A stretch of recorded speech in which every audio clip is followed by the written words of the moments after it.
Hi guys, welcome to Turbo Maths channel. Can you solve this question? Radical 15 to the power of 2 minus x to the power of 2 equal 12.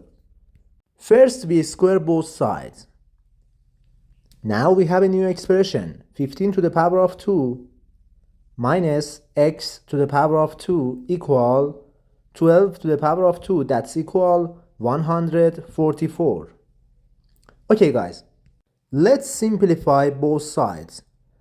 15 to the power of 2 equal 225 minus x2 equal 144. We keep the variable on one side and move the number on the opposite side of the equation. That you see in image, we simplify both sides. X to the power of 2 equal negative 144 plus 225. We simplify both sides. X to the power of 2 equal 81. Now, in this step, we take a square root of both sides. And we get the final answer, x equal 9. Thank you guys for watching. Please subscribe to the channel and leave a comment. Goodbye.